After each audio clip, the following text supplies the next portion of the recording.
I would like to take something from Lewis and Tolkien and talk about how they built their own concept of story. Og mér langar að nota efni frá Lewis og Tolkien og sína hvernig þeir byggðu sína eigin hugmynd sögur. They were influenced by these myths. Þeir urðu fyrir áhrif með þessum goðsögnum. But they said they liked to write the kinds of stories they liked to read. En þeir töluðu að þeir vildu skrifa samskonar sögur og þeir nutu þess að lesa.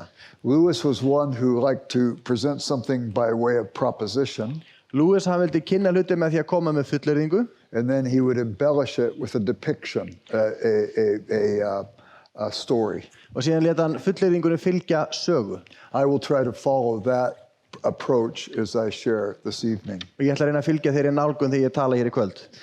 When their friend Charles Williams moved from London to Oxford during the bombing of London in World War II, Þegar vinur þeirra Charles Williams flutti frá Lundunum til Oxford meðan að sprengjuárásum stóð yfir í seinni heimsstyrjöldinni, they were eager to welcome him into the Inklings. þá buðu þeir hann velkominn af ákafa í Inklings. As the war wore down, he was going to move back to London. Og þegar fór að draga úr ákafa stríðsins ætlaði hann að flytja aftur til Lunduna. And the Inklings decided to put together a volume and present it to him.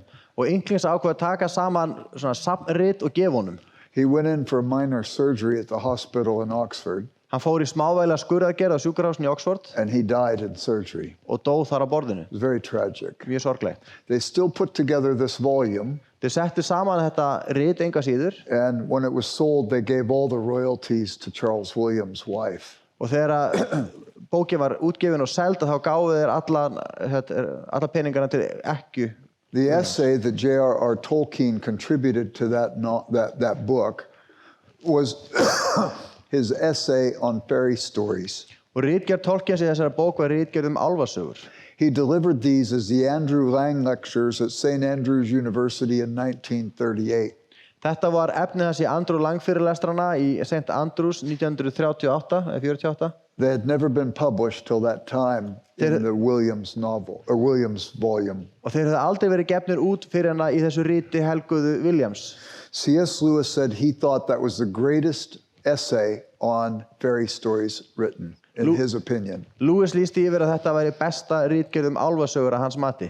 The elements that are contained in this essay will help us see how Lewis and Tolkien built upon the Norse myths. Og efnisatriðin í þessari ritgerð hjálpa okkur að sjá hvernig Lewis og Tolkien byggðu sögur sínar á þessum goðsögnum. What they were trying to do with their fairy stories. Og það sem þeir voru að reyna að gera með sínum álfasögum. Lewis said of medieval literature that it was all works of embellishment. Lewis sagði miðaldar goðsagnir að þetta væri allt saman ýkjusögur. He wrote an essay called What Chaucer Really Did to Ilfilistrato. Og hann skrifaði ritgerð það sem Chaucer gerði raunverulega gagnvart Ilfilistrato. Chaucer took a story from Boccaccio's Decameron. Og Chaucer tók sögu úr from whose? Boccaccio, Frá the Boccaccio, Italian writer. það var ítalskur höfundur.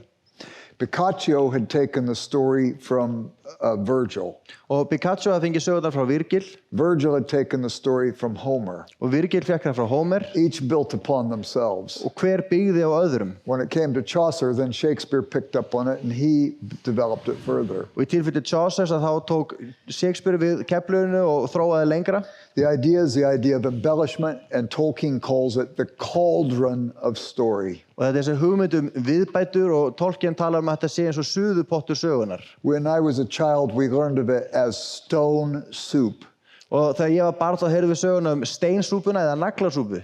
In old days, when soldiers would come back from the battles, people in the villages were required to put them up for the night. Og í gamla daga þegar hermenn komu frá orustu þá þurftu íbúar í þorpunum að taka við og sjá þá nóttina. Nobody liked this inconvenience. Það var enginn sem kunni að meta þessi óþægindi. And the story was told that some small village had their marketplace. Og sagan er sögð af þorpi sem var með sinn markað. Some children come running into the marketplace and say, soldiers are on the road and they're coming. Börn koma að hlaupa og segja að það eru hermenn að koma. Everybody cleans up the marketplace, goes in their houses and closes the shutters and the doors. Fólk tæmir markaðinn fyrir heim til sín, lokar hurðum og byrgir fyrir glugga. The soldiers are weary from their travels. Hermennirnir eru þreyttir eftir ferðina. They come to the village. Kom í þorpið. They've seen this sort of thing before. Þeir hafa mætt þessu áður.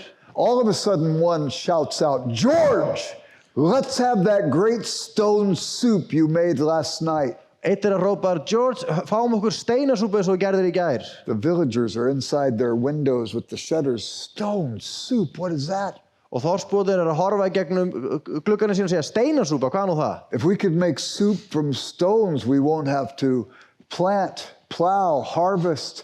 It will be an easier life for us. En við getum lært að gera súpu úr steinum, þá þyrftu ekki að vera að yrkja og rækta, þetta verður auðveldara líf. Their curiosity gets the better of them and they watch. Og forvitnin verður þeim yfirsterkari og þau fylgjast með. They find a big cauldron and they bring it to the center of the marketplace. Þau finna stóran suðupott og koma með henni í miðjan markaðinn. They start a fire. Þeir kveikja eld. They get some buckets and they go down to the river and they bring up water and fill up the cauldron. Þau fara í ána, sækja vatn með fötu og fylla suðupottin. All of a sudden, George reaches into his pocket and pulls out a velvet pouch. Og George, hann fer í jakka sinna og hann tekur út flauelspoka. He pulls it out a stone. Og hann dregur úr pokanum stein. He whiffs the stone. Hann þefar af steininum. And drops it in the pot. Og lætur hann detta hann í pottin. And all the soldiers look down. Og allir herverðir horfa hann í pottin. And all the villagers look out. Og allir þorpsbúarnir horfa út. And while they're standing there watching the stone, one of the soldiers says, "It was so good last night when it had onions in it. It's too bad we don't have onions." Og með þeir horfa hann í pottin og þorpsbúarnir fylgjast með sér einn hermaðurinn. Hún var svo góð í gær þegar það var laukur í henni. Það leit að við höfum ekki lauk. Boom! The shutters open in one of the houses and one of the villagers says, "I have onions." Og það opnast dyrnar í einu húsinu og þorpsbúarinn segir, ég á lauk. He's so excited he runs down, he slices up his onions and now he's looking into the cauldron as well. Hann svo spenntur, hann saksa hann í lauki sinna, hleypur á pottinum, horfur honni. The other villagers are curious. Og hinir þorpsbúarnir forvitnir. And one of the soldiers says, "It's too bad we don't have potatoes like we did last night." And one of the villagers goes, "I have potatoes." Og annar hermaður segir, það er svo leitt að við höfum ekki kartöflur eins og gær, það var svo gott. Og þá hrópar þorpsbúi, ég á kartöflur. He comes down and cuts up the potatoes. Hann gefur og sker niður kartöflur. Another soldier said, "It was so good with ox meat in it last night." Og annar hermaður segir, það var svo gott þegar var uxakjöt í gær. One of the villagers says, "I have ox meat." Og annar þorpsbúi hrópar, ég á uxakjöt. Pretty soon all the villagers are coming down putting stuff into the cauldron. Og eftir smástundur allir þorpsbúar komnir og þeir leggja sitt að mörkum í suðupottin. It's no longer stone soup, it's stone stew. It's thick, it's got many items. Og þetta er ekki lengur steinasúpa, þetta er orðin steinakassa, það er svo mikið í henni. And Tolkien says that's exactly how the stories were developed. Og Tolkien segir nákvæmlega þannig hafa sögurnar orðið til. The villagers come out and put out picnic tables and they string up lanterns and the village musicians start to play. Þorpsbúarnir koma út og þeir leggja niður teppi og þeir setja upp ljósker og tónlistarmenn koma fram. And when the evening is over, all the villagers fight over who gets to put the soldiers up that night. Og þegar kvöldið er að ljúka þá slást þeir hver lætur hermenn að gista hjá sér. Tolkien says stories like that. Tolkien sagði þannig eru sögur. Lewis says stories like that. Lewis segir þannig eru sögurnar. Every generation embellishes the story a little bit more. Hver kynslóð kryddar aðeins meira. We have it in our own day. Þannig er þetta í dag. There was a movie called West Side Story. Það var bíómynd kölluð West Side Story. It was just a retelling of Romeo and Juliet by Shakespeare. Þetta var bara endursögn af Rómeó og Júlíu eftir Shakespeare. We had Bridget Jones' Diary. Það var dagbók Bridget Jones. It was just a retelling of Jane Austen's Pride and Prejudice. Þetta var bara endursögn á Pride and Prejudice eftir Jane Austen. We had Oh Brother, Where Art Thou? Og það var sagan Oh Brother, Where It Art was Thou? just a retelling of the Odyssey. Sem var endursögn á Ódysseifskviðu. We had the movie August Rush. Það var bíómyndin August Rush. It was just a retelling of Oliver Twist. Það var endursögn á Oliver Twist. Robin Williams' character plays the Fagin character. Og Robin Williams leikur Fagin. We have the movie Clueless. Og það er bíómyndin Clueless. It was just Jane Austen's Emma. Og það var bara Emma eftir Jane Austen. We had the movie Inception. Það var bíómyndin It Inception. was just a retelling of the Greek myth Orpheus and Eurydice. Og þetta var bara endursögn af grísku góðsögnunum Orpheus. We had the movie The Lion King. Bíómyndin Lion King. It was just a retelling of Hamlet. Það var bara endursögn á Hamlet. Even C.S. Lewis did this. Jafnvel C.S.Lewis gerði Prince þetta. Caspian is a retelling of Hamlet. Prins Caspian er endursögn á Hamlet. The Great Divorce borrows heavily from Dante's Divine Comedy. The Great Divorce fær mikið lánað úr sögum Dantes. It satirizes it. Og svo framvegis. Till We Have Faces is just a retelling of the story of Cupid and Psyche. Og Till We Have Faces bara endursögn af sögunni af Cupid og Psyche. There is all of this element of generations in the retelling, adding, subtracting, and developing story. Og það þessi saga hvernig hver kynslóð bætir við og dregur frá og þróar sögurnar. Tolkien also goes on to say that the fairy stories had this sense of prohibition as well. Og hann talar að í álfasögunum hafi verið þessi ákveðna þessi bann eða tabú. He takes it from G.K. Chesterton's Orthodoxy. Og hann farið frá bók G.K. Chesterton orthodoxy. There's a chapter in there called The Ethics of Elfland. Og það kapli sem heitir Siðfræði álfalands. And in this particular chapter, Chesterton says all positive joy exists on condition. Það segir Chesterton að öll jákvæð gleði til með skilyrðum. The good provided is always contingent upon something being obeyed. Það góða sem gefið alltaf háð í að einhverju sé hlýtt. In another place, Chesterton writes a story called Fairy Tales. Á öðrum stað skrifar Chesterton sögu sem heitir álfasögur. He develops this idea further. Og þar þróar hann þessa hugmynd lengra. He says if you really read the fairy tales, you'll observe that one idea runs from one end of them to the other, the idea that peace and happiness can only exist on some condition. Hann segir, ef þú lest álfasögurnar myndu sjá að það ein hugmynd sem tengir alla saman, svo hugmynd að friður og hamingja geti aðeins verið til með skilyrðum. Cinderella can go to the ball, but she has to be back when the clock strikes 12. Öskubuska má fara á ballið, hún þarf að vera komin aftur á miðnætti. Bluebeard's wife can live in the castle and go into every room in the castle, but she must avoid one room. Eiginkona Bláskeggs má búa í kastalanum og fara í öll herbergin, en það eitt herbergi sem má ekki fara í. Psyche can marry Cupid as long as she never looks at his face. Psyche má giftast Cupid svo lengi sem hún lítur aldrei andlit hans. Pandora can have the gift of a box, but she must never open it. Pandora má eiga kassan en hún má aldrei opna hann. A man and a woman are put in a garden and can enjoy all of its fruits, but they must not eat from one plant in the garden. Maður og kona eru sett í garð og þau má eta allan ávöxtinn en þau má ekki eta ávöxtinn af einu tré. And Chesterton says all the joy exists on one condition. Og Chesterton segir öll gleði háð einu skilyrði. He says ethics and law teach this story.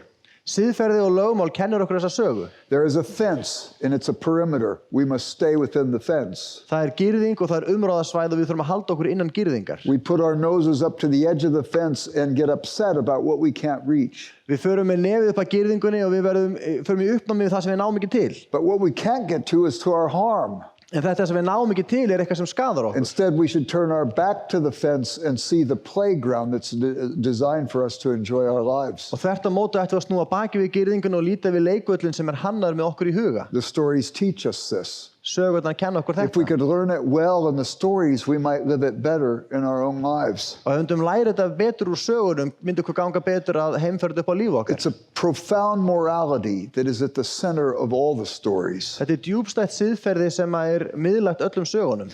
After talking about these things, the cauldron of story and the idea of prohibition, Tolkien goes into 4 elements necessary for story. Hafandi talað þetta tvennt suðupott sögunar og hugmyndina hið forboðna, heldur hann áfram að tala tvö atriði viðbót varðandi sögur. These are elements that Lewis also asserted are essential to the telling of a good fairy story or a myth. Þættir sem Lewis einnig hélt fram að væru algjörlega grundvallaratriði í góðri álfasögu eða mýtu. These 4 areas are fantasy, recovery, escape, and consolation. Og þetta fennt sett ímyndun, endurheimt, flótti og huggun. Fantasy is that element of story that awakens desire for another world.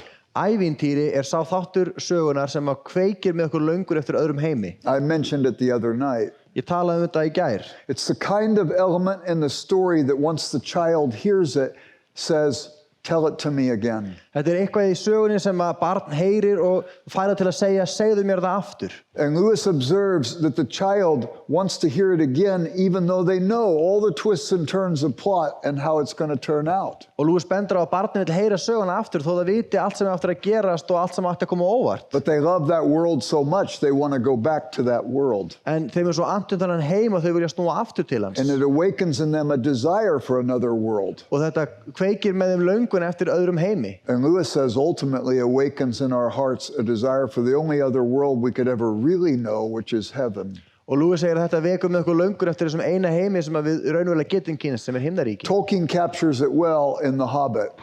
Tolkien fangar þetta vel í Hobbitanum. Tolkien begins a story, at the bottom of a hole there lived a hobbit. Og hann byrjar söguna á botni hólu bjó hobbiti. This wasn't a hole with oozy bits of worms coming through the dirt. Þetta var ekki hóla þar sem að slímuðir ormar komu út moldinni. Remember how that was when you were a child? Did you ever dig a deep hole? Munið hvernig það var þegar þið voru börn grófuð eitthvað djúpa hólu. All of my friends, we were always going to go to China. Ég og vinir mínir við ætlum alltaf að grafa til Kína. I don't know why it was in America. Everybody I talked to, yeah, they were going to dig a hole to China. Were you going to do that in Iceland too? Mm-hmm. Já, allir sem við talaði við þeir alltaf að grafa hólu til Kína og það greinlega var á Íslandi eins. If we had all reached our goal, China would have had a population even greater than they have now. Ef við öllum hefði tekist ætlunarverki byggja ennþá fleiri í Kína. I remember we went down one time 10 feet. Ég man að einu sinni þá grófu okkur niður 10 fet, rúmlega 3 metra. We started digging under our neighbor's house. Og við vorum að grafa undir hús nágrannans. I'm shocked the whole thing didn't cave in and kill us. Og ég hissa að þetta hafi ekki hrunið ofan á okkur og drepið okkur. That any child lives into adulthood is a testimony of the grace of God. Að nokkurt barn skuli lifa að vera fullorðið er bara vitnisburður náð Guðs. But Tolkien says it wasn't that kind of a hole. En Tolkien segir þetta var ekki þannig hóla. It was a hobbit hole. Þetta var hobbitahóla. And that meant comfort. Og það þýddi þægindi. Hobbits love their world at the Shire. Hobbitar elska heiminn sinn í skýrinu. They loved their home. Þau elska heimilið sitt. And they're perfectly suited for travel. Og þeir henta vel til ferðalaga. They have a good constitution. Þeir eru heilbrigðir. They have feet that are leathery bottomed and they never need shoes. Þeir eru með fætur með þykkum iljum, þeir þurfa aldrei skó.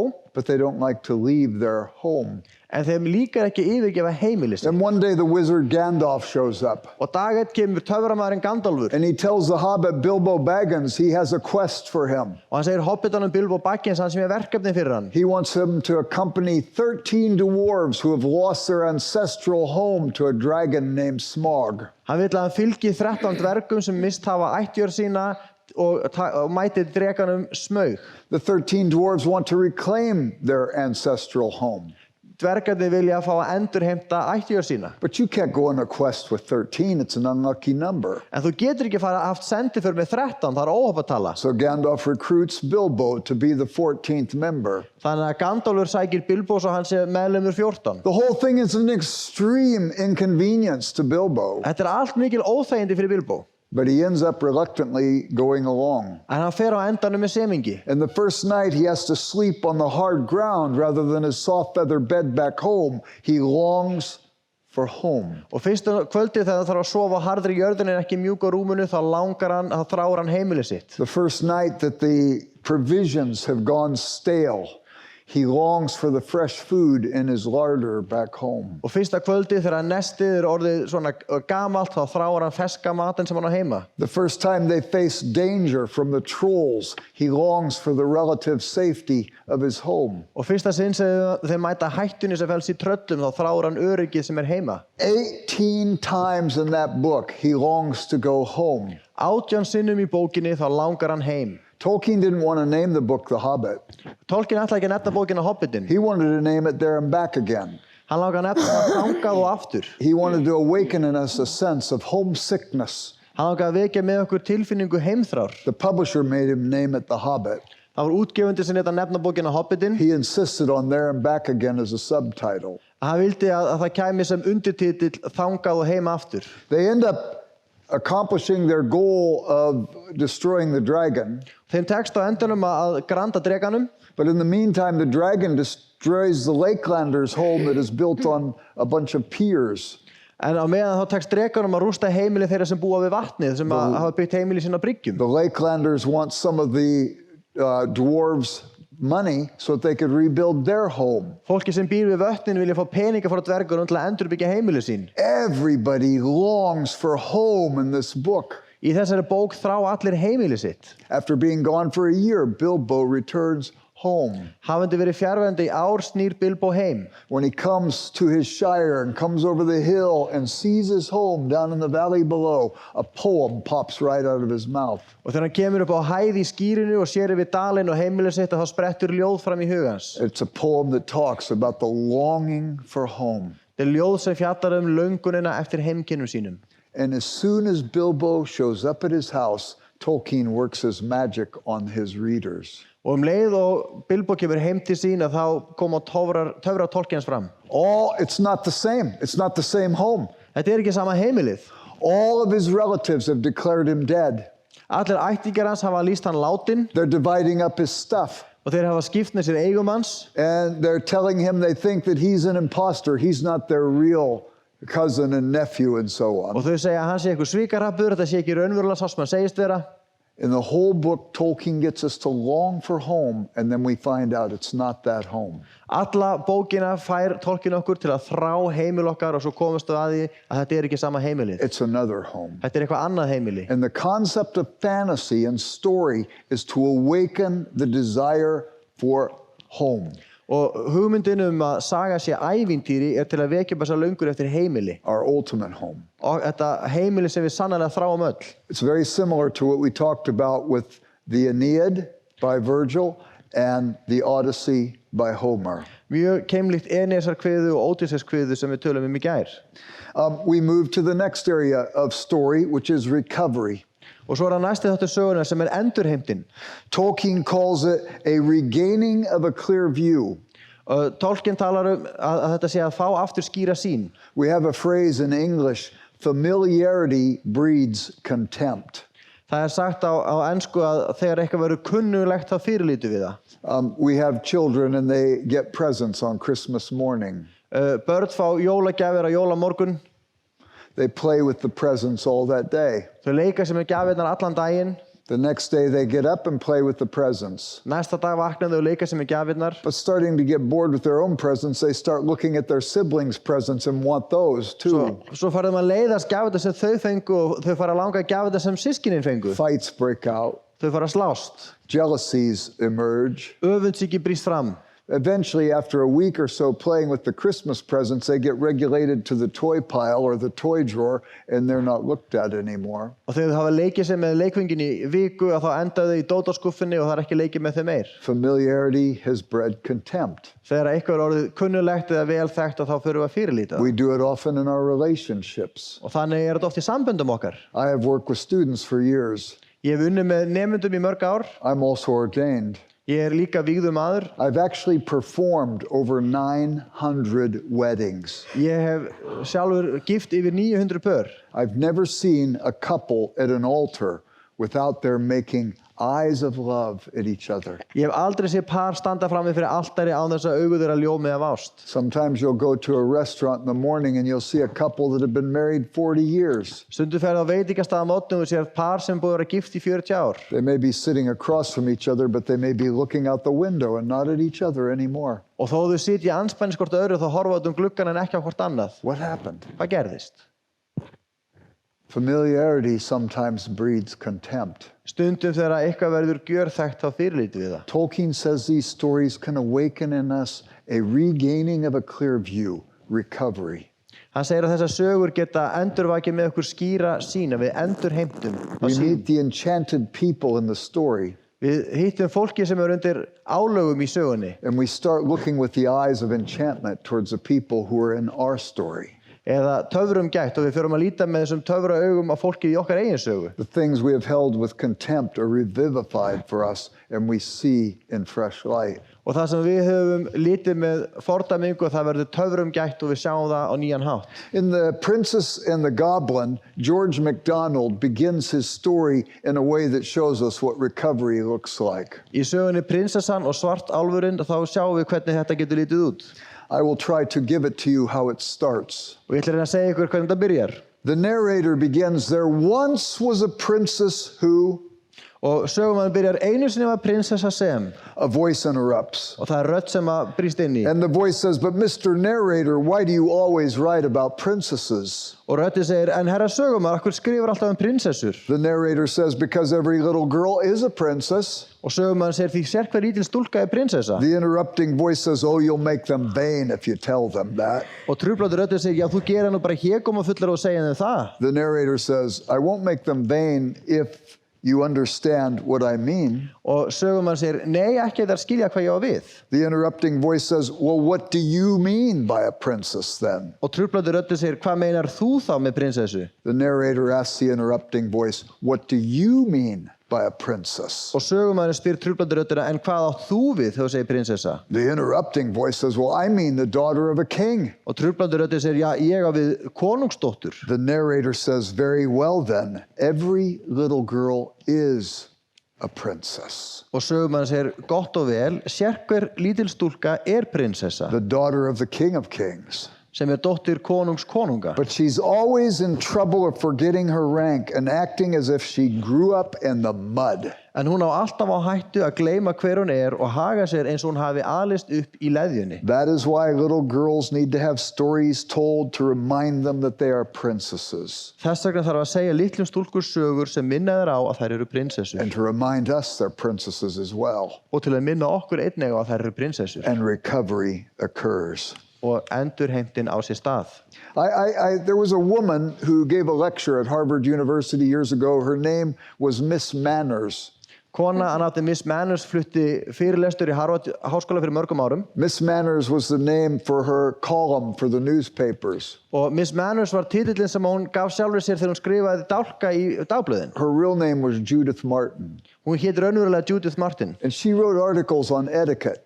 Og hún skrifaði greinar hegðun og kurteisi. People would write in and say, we're going to have a wedding. How do we do this? How do we do that? Fólk skrifaði og spurði, við ætlum að halda brúðkaup, hvernig stöndum við þessu og hvernig höfum við And she þetta. would give advice. Og hún gaf ráð. At Harvard, she gave this lecture. Og hún var með fyrirlestur í Harvard. She was the first person to give a lecture on etiquette at Harvard University for over 300 years. Hún var fyrsta manneskjan í 3 aldri til að halda fyrirlestur í Harvard rétta hegðun eða kurteisi. She called the lecture Common Courtesy. Og hún kallaði fyrirlesturinn almenn kurteisi. Miss Manners solves a problem that baffled Mr. Jefferson. Frú Mannasir listi vandamál sem að herra Jefferson bara gat ekki ráðið við. Thomas Jefferson, the third president of the United States, thought that we would have to come up with a new system of etiquette for America. Thomas Jefferson, sem var 3. forseti Bandaríkjanna, hann taldi að þyrfti að finna upp nýja mannasið fyrir Bandaríkin. The tradition in Europe was that everybody knew where they stood based on where they were born. Hefðin í Evrópu var svo að þú vissir hver þú varst byggt á í hvaða stétt þú fæddist. If you were of noble class, you would be treated well. Ef þú varst af hefðarfólki þá var velkomið fram við þig. If you are of the servant class, you would be treated less. Ef þú varst í þjónastéttinni var velkomið fram við þig. America was supposed to be an egalitarian country. Í Bandaríkjunum átti að ríkja jafnræði. How would we treat each other? Hvernig áttu að koma fram við hvort annað? Jefferson assumed we would all treat each other well. Og Jefferson gekk út frá því við kemum vel fram við hvort annað. It didn't work like that. En það virkaði ekki þannig. Other people started saying, well, you're no better than I am. Fólk verður að segja, já, þú ert nú ekkert betri en ég. And everybody started treating each other poorly. Og allir fóru að koma illa fram við hvort annað. He didn't know how to solve the problem. Og hann vissi ekki hvernig hann ætti að ráða við það. So Miss Manners looks at this. Þannig að frú Mannasir horfir á þetta. And she says, in America, we moved from order based on birth and nobility. Í Bandaríkjunum fórum við frá því að stéttaskiptingin væri byggð á hvar þú fæddist og hvort þú værir að hefðarættum. To etiquette based on other artificial standards. Í mannasiði sem byggðust á öðrum bara tilbúnum stöðlum. It's by virtue of how one maybe looks, their appearance. Og framkoman getur byggt á hvernig hún lítur út. My wife is very beautiful. Konan mín mjög falleg. The only way I could marry her was that she was nearsighted and couldn't see me. Einu þeim fyrir mig að giftast henni var að hún væri nærsýn og sæi mig ekki. The darkest day of our marriage was when she had LASIK surgery and her vision was corrected. Versti dag hjónabands okkar var þegar hún fór í leyseraðgerð og fékk góða sjón. It was too late then. En það var of seint. She would get pulled over by policemen and maybe would get a ticket. Hún var kannski stöðuð af lögregluþjóni og fékk sekt. She never got tickets. En hún fékk aldrei sekt. Instead, the policeman would often ask her out for lunch. En það sem gerðist átt í staðinn var að lögregluþjónninn bauð henni út í hádegismat. Do you know what happens when the bald guy gets pulled over by the policeman? Vitið hvað gerist þegar sköllótti kallinn stoppar á löggunni? I always get tickets. Ég fæ alltaf sekt. I got one once for doing 31 miles an hour in a 30-mile-an-hour speed zone. Ég fekk einu sinni sekt fyrir að keyra á 31 km hraða þar sem var 30 km hámarkshraði. We decide how we're going to treat people based on how they look. It's very artificial. Framkoma okkar við fólk byggjast á útliti þess. Þetta mjög tilbúið. Maybe the person is famous. Eða manneskjan fræg. I have a friend, he played in the Super Bowl. It's the biggest football game in America, American football game. Ég á vin sem tók þátt í Super Bowl, sem alltaf mjög frægur íþróttaviðburður í Bandaríkjunum. He has a big Super Bowl ring. Og hann á stóran Super Bowl ring. He sometimes drives too fast. Stundum keyrir hann of hratt. The police pull him over. Löggan stoppar hann. He looks in the mirror to see which window the policeman will come. Og hann horfir í spegil til að sjá hvori hlið bílsins lögreglumaðurinn kemur. He reaches into his pocket and puts that Super Bowl championship ring on that hand. Svo fer hann í vasan og hann nær í meistarahringinn úr ofurskálinni. When the policeman says, "Can I see your license?" Og þegar lögreglumaðurinn spyr maður sjá He aukaskírteinið. pulls out the license and says, "Here." Hann tekur hann fram skírteinið og lætur glitta við í ringinn. The policeman sees the ring sparkling. Og lögregluþjónninn sér glitra á ringinn. Takes the license and says, "Gee, Mr. Heller, is that a Super Bowl ring?" Og tekur aukaskírteinið og segir, "Vá, herra Heller, þetta ringur úr Super Bowl?" He said, "Which one did you play in?"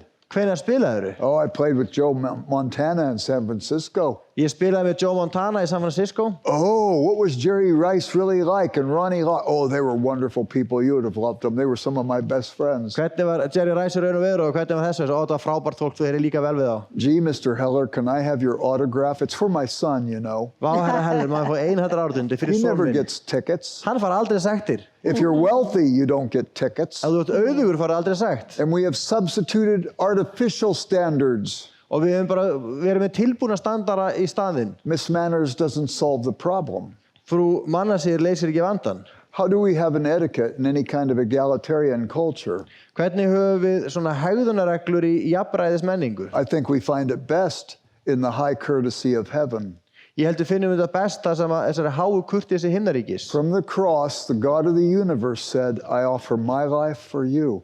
Frá krossinum segir Guð alheimsins, ég gef mitt líf í þinn stað. All who have received that can say to others, "And I offer my life for you," following in that same pattern. Og allir sem hafa tekið við því geta sagt til náunga sinn, ég gef líf mitt fyrir þig og fylgi þessu vinstri. Recovery comes when we restore the dignity that belongs to one another. Og endurheimting kemur þegar við endurheimtum reisnina sem tilheyrir okkur öllum. And Lewis and Tolkien felt that recovery and story can help us to see that with greater clarity. Og Lewis og Tolkien trúðu því að sagan geti hjálpa okkur að sjá þetta skýrar. And the next area is escape. Og næsta sviðið flótti. Tolkien, as he writes about that, says, "I'm not talking about the escape of the deserter." Og þegar Tolkien segir þetta þá segir hann, ég ekki að skrifa flótta hann sem flýr í hugleysi. I'm talking about the escape of the prisoner. Ég að tala þann sem sleppur úr fangelsi. And sometimes he says we can have this sense that we are living in a materialistic age and we are confined in that materialistic age. Og stundum upplifum við búum á efnishyggju tíma og við séum föst í efnishyggju tímum. There is no transcendent significance. Það ekkert æðra sem gefur okkur merkingu. There's nothing giving value to human experience. Það ekkert sem gefur mannlegri reynslu gildi. And the stories tell us that we can escape from that prison. En sögurnar kenna okkur að við getum sloppið úr því fangelsi. We can acquaint ourselves with the transcendence. Við getum kynst því sem okkur æðra. Lewis writes about this in The Voyage of the Dawn Treader. Lewis skrifur það í För dagfara. The book begins, "There once was a boy named Eustace Clarence Scrubb." Og bókin byrjar, það var einu sem drengur sem hét Eustace Clarence Scrubb. In the English language, that is not a very nice name. Á enskri tungu það ekki heillandi nafn. And Eustace is a little boy Og Eustace lítill drengur who's the archetypal brat. sem bara óþekktar ormurinn í holdi. He has the heart of a dragon under the skin of a little boy. Hann með hjarta dreka í líkama lítils drengs. His whole world is all about him. Heimur hans fjallar bara hann. Nobody else matters, Engin annar skiptir máli, only him. bara hann. His cousins are there and he keeps interrupting them as they visit in his home. Og frændfólk hans þar og þau eru bara truflun með þau heimsækjan. And all of a sudden, looking at a picture on the wall, they see a Narnian ship and it's moving. Og allt í einu þau líta málverk á vegg þá sjá þau skip frá Narníu og það hreyfist. Melody already talked a little bit about the Voyage of the Dawn Treader. Melody talaði För dagfara. The children are sucked into the picture and they end up in Narnia. Börnin sogast inn í myndina og enda í Narníu. And Eustace is trouble from the get-go. Og Justus ekkert vesen frá upphafi. He hasn't read the kinds of books that would make him excited about being in this story. Hann ekki lesið bækur sem hefðu gert hann spenntan fyrir að tilheyra slíkri sögu. He always wants to be taken to the British consulate and getting these things straightened out. Hann langar alltaf að sé farið með hann í breska konsulráðið og láta laga hlutina. He complains. Hann kvartar. He steals food. Hann stelur mat. He drinks more than his rationed water. Hann drekkur meira en hún var He's skammtað trouble vatni. for everybody. Hann valda vendurinn fyrir alla. He's so self-referential. Hann svo innilega sjálfmiðaður. He is stuck in the prison of his own selfishness. Hann fastur í fangilsi eigin sjálfselsku. He needs to escape. Hann þarf að sleppa. And in the magic of that land, they go through a very bad storm. Og í töfrunum í þessum heimi þá fara gegnum slæmt óveður. The mast on the ship has been destroyed. Og mastrið á skipinu ónýtt. The ship needs to be revictualed. They're out of food. Það þarf að fylla á kostinn þegar maturinn búinn. The water in the cistern is nearly gone. Vatnið næstu í búið. The ship goes ashore on the sand of an island. Og skipið kemur í land á strönd. Everybody on the ship feels a responsibility to contribute to fix the ship and get them on sail again. Allir í skipinu finnur til ábyrgðar að laga skipið og hjálpa þeim að komast aftur á But not Eustace. En ekki Justus. Eustace goes off on his own. He's too lazy to do this stuff. He doesn't realize his own selfishness. Justus bara einn á flakk, hann of latur til að taka þátt, hann sér ekki eigin sjálfselsku. As he explores on the island, he comes to a pool surrounded by the hoard of gold and jewels. Og þegar hann að kanna einu, það kemur hann að laug, þar sem gull og gersemar út allt. And he sees a dragon. Og hann sér dreka. As the dragon breathes its last and dies. Þar sem drekinn andar sínu síðasta og deyr. Eustace doesn't understand this scene because Lewis says he never read the right kinds of books. Og Justus skilur ekki hvað að gerast því Lewis segir hann las aldrei réttu bækurnar. Eustace grabs a gold band and puts it on his arm. Og Justus hann nær sér í gull armband og hann setur á höndina á sér. He's kind of admiring himself and he looks into the pond. Og hann að dasta sjálfum sér og hann horfir á hann í laugina. And when he looks down, he sees straddling over him a big dragon. Og það sem hann horfir á hann í tjörnina, þá sér hann stóran dreka koma yfir sig. He's very scared. Og hann verður mjög hræddur. He thinks he has to escape. Og hann heldur hann þurfa að sleppa. He moves his right hand to get away, his left hand to get away. Og hann hreyfir vinstri höndina til að sleppa. He sees the dragon move his hand. Og hann sér að drekinn hreyfir sína hönd. He moves his right hand. Hann hreyfir hægri höndina. The dragon moves his right hand. Drekinn hreyfir hægri hönd sína. And Eustace discovers in the magic of that land he has become externally what he has always been in his heart. Og það sem Justus uppgötar í þessu töfralandi verður hann í hinu ytra það sem hann hefur alltaf verið í hjartanu. The magic of escape begins at that moment. Og töfraflóttans hefjast þarna. All of a sudden he realizes the truth about himself. Hann allt í einu uppgötar sannleikann sjálfan sig. And he weeps. Og hann grætur. He begins to remember how everybody had been so kind to him and how he had been so cruel.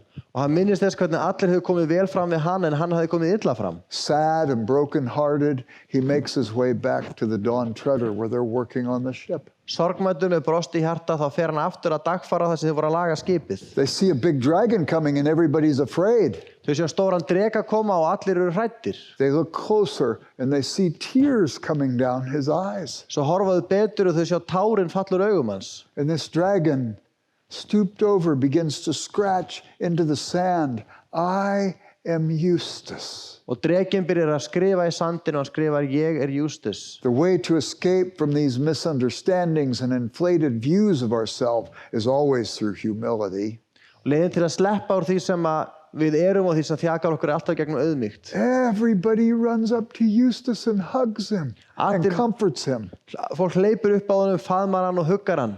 He couldn't see when he was in his selfish little boy state how these people wanted to accept him then. Hann gat ekki séð að þegar var sjálfselsku lítill strákur hvernig þetta fólk vildi meðtaka. But now when he's so ugly and so horrifying, he's overwhelmed by their kindness. En núna þegar hann svona ljótur og ægilegur þá finnst hann ótrúlega þessi gæska sem sýna honum. With his dragon strength, he's able to help them with the ship. Og með styrk drekans getur hann hjálpað með skipið. They need a mast. Þau þurfa mastur. He goes to a tree and with his dragon claws debranches that tree. Þau vantar mastur, hann verður bara stóru tré og með klóm drekans þá tekur hann greinarnar af. With his hot dragon breath, he burns off the bark and tempers the wood. og með heitum dreka andadrætti þá brennir hann börkin af og With his styrkir viðinn. dragon's strength, he knocks down the tree and places it in the place where the mast should be. Og með styrk drekans brýtur hann upp tréð og fer og staðsetur það sem mastrið ætti að vera. With his dragon wings, he flies over the island and he revictuals the ship by getting mountain goats and deer and other food for the ship. Og með drekavængjunum flýgur hann eyjuna og hann safnar vistum með því að íta dádýrum og geitum í átt að skipinu. He flies over the island so that he could come back and tell them where sweet water is and they could go back and fill the cistern on the ship. Hann flýgur yfir eyjuna til að finna fest vatn svo þau geti fyllt á vatnsbyrjutan í skipinu. The next day they have to leave. Þau þurfa að fara daginn eftir. They don't know what they're going to do with Eustace in his dragon state. Og þau veit ekki hvað þau að gera við Justus sem orðinn að dreka. That night he goes back to his dragon horde. Kvöldið fer hann aftur í hreiður drekans. And the next morning, just as the dawn breaks, Og næsta morgun þegar dögun á sér stað, there's one member of the ship who's awake, walking around the camp. þá einn meðlimur í áhöfninni sem vakandi og að ganga And he sees Eustace coming back to the camp as a boy again. Og hann sér Justus snúa aftur sem dreng. And this one member of the Dawn Treader plays father confessor to Eustace as Eustace tells him his story. Og þessi áhafna meðlimur verður eins og presturinn sem hann játar fyrir þegar Justus segir sögu sína. Eustace said he had gone back to his dragon horde. Justus segir hann hafi aftur farið í grinin drekans. And when he got there, he encountered a lion. Og þegar hann kom þangað þá mætti honum ljón. He didn't know that it was Aslan, the Christ figure, the lion of Narnia. Hann vissi ekki að þetta var Aslan sem Kristmynd úr sögunum Narníu. And Eustace says, I saw this lion. I was bigger as dragon than that lion was, but I was so afraid. Og hann sagði, ég sá þetta ljón og þó ég væri dreki og væri miklu stærri þá var ég svo óttaslegin. The lion suggests that he must escape from this present state. Og ljónið segir að hann verði að sleppa úr þessu ástandi sem hann í. And the lion says, you must undress yourself.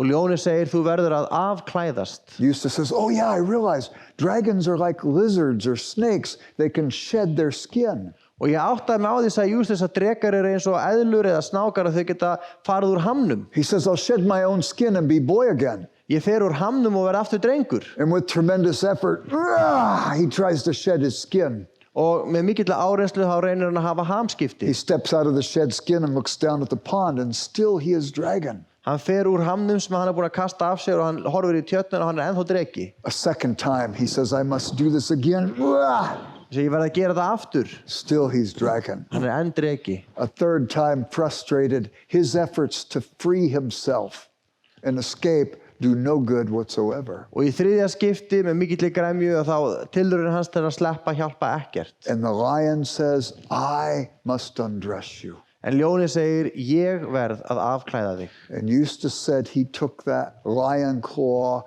and dug through that dragon flesh all the way to that dragon heart and made him boy again. Og hann sagði, ljónið með klóm sínum fór í gegnum hold og kjöt drekans inn að dreka hjartanu og gera hann aftur að dreng. And the one who had met Eustace that morning said, you have met Aslan. Og sá sem hann talaði við þeirra morgun sagði, þú hefur mætt Aslan. All the stories in this world have him at the center. Alla sögurnar í þessum heimi hafa hann í miðjunni. Who is the one who plays father confessor to Eustace? Hver það sem eins og sá sem Justus játar fyrir? It's Edmund. Það Edmund. Edmund was the one that Aslan set free in The Lion, the Witch, and the Wardrobe when he died for him. Og það var játarður sem Aslan hafði frelsað með því að deyja fyrir hann í ljónin orðuna skápurinn.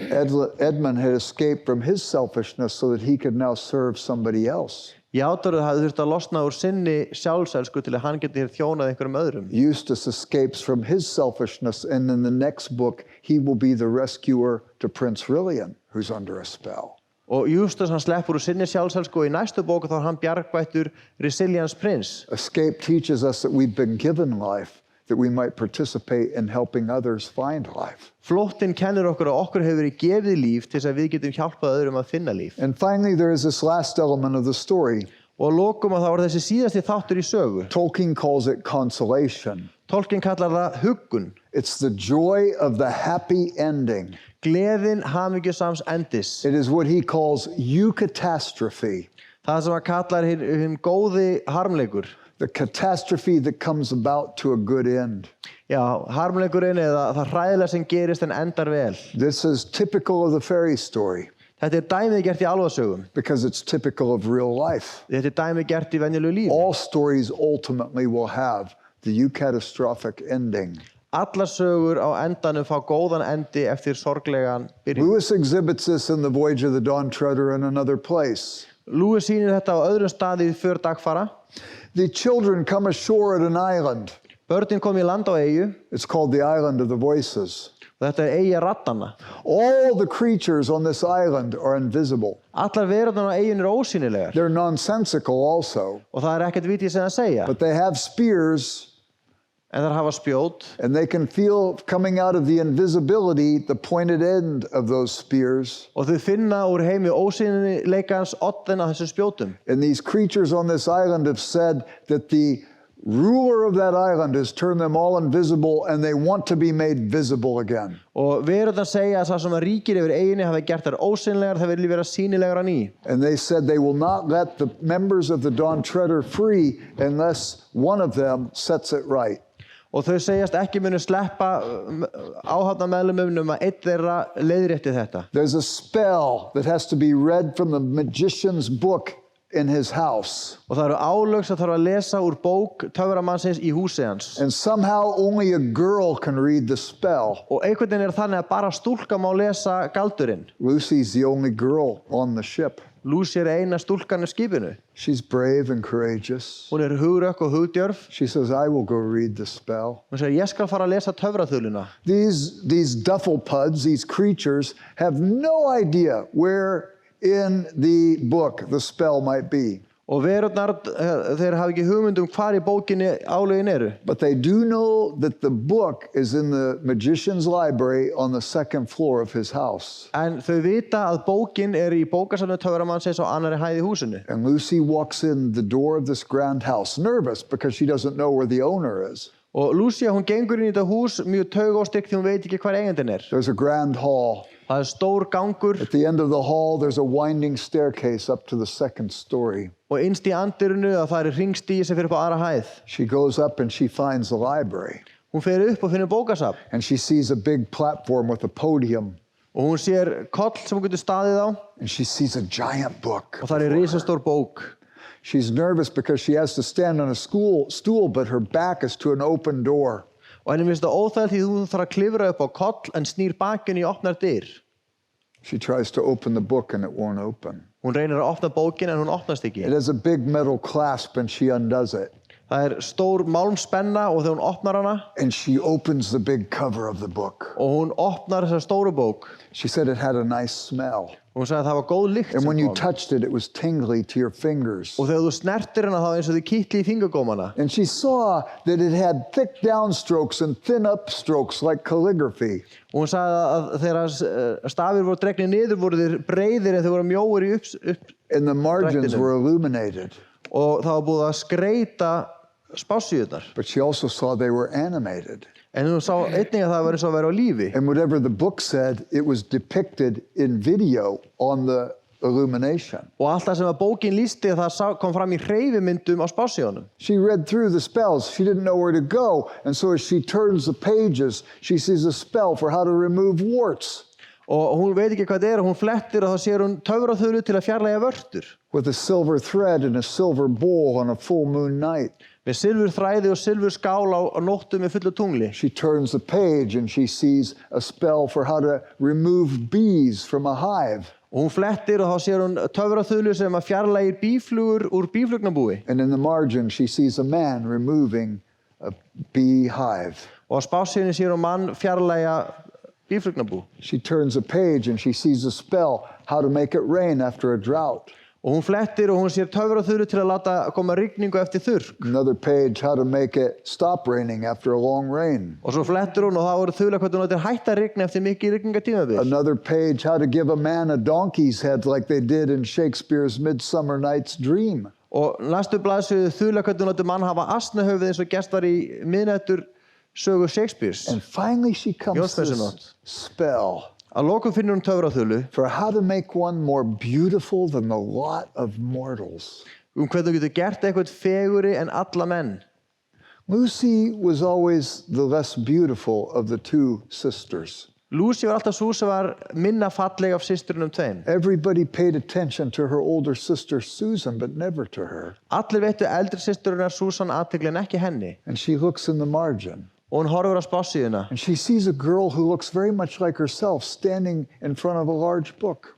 Og hún sér mynd af stúlku sem líkist henni standa fyrir fram á stóra bók. On the side, she sees a girl that looks very much like Susan. Og það til hliðar sér hún stúlku sem And líkist everybody's við paying Susan. attention to Susan. Og allir að horfa á hana. And she sees the girl standing in front of the book uttering a spell. Svo sér hún hvernig stúlkan sem stendur fram fyrir bókina fer með töfraþulu. And she sees her appearance transformed to a thing of beauty. Og hún sér ásjónu hennar umbreytast í eitthvað stórfagurt. And people stop paying attention to Susan and focus on her. Fólk hættir að veita Susan athygli og fyrir að horfa á hana. And people begin to fight for her honor. Og fólk verða að slást til að fá athygli hennar. And all of a sudden armies are deployed and ships are launched and it's like Helen of Troy. Og allt í einu fara herir af stað og skip siglur á höfn og þetta er svo sagan af Helen af Tróju. And she decides she's going to say the spell. Og hún ákveður að hún ætla að segja þessa þulu. And just as she does, the face of Aslan comes out of the page and growls. Leið hún byrjar á því að það kemur andlit Aslans upp úr blaðsíðunni og urrar. She turns the page quickly. Og hún flýtir sér að fletta. The next spell is how to listen into what people are saying about you when you're not there. Og það þula hvernig þú heyrir hvað fólk segir þig þegar þú ert ekki á staðnum. Have you ever had a time in your life where you got over some big temptation? Hefur einhvern tímann verið á þeim stað í lífinu og þú nýsigrast á stórri freistingu?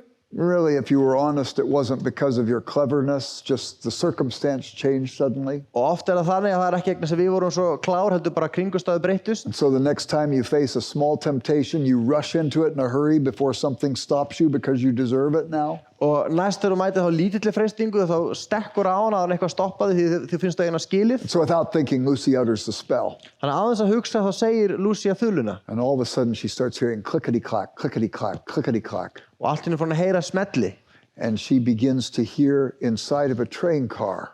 Og hún fer að heyra hljóð innan í svona lest. Her arch enemy at school, Adela Pennyfeather, is goading her best friend at school to say something nasty about her. Og óvinur hennar í skólanum að tala við bestu vinkonu Lucy og að fá hann til að segja eitthvað neikvætt And hana. after being hounded and hounded, the best friend says something incautious. Og eftir að hafa verið lagt mjög þungt að henni, að þjarmað að henni, þá segir vinkonan eitthvað sem var ekki gott. Lucy hears it and breaks into tears. Lucy heyrir þetta og fer að gráta. She screams. Hún hrópar.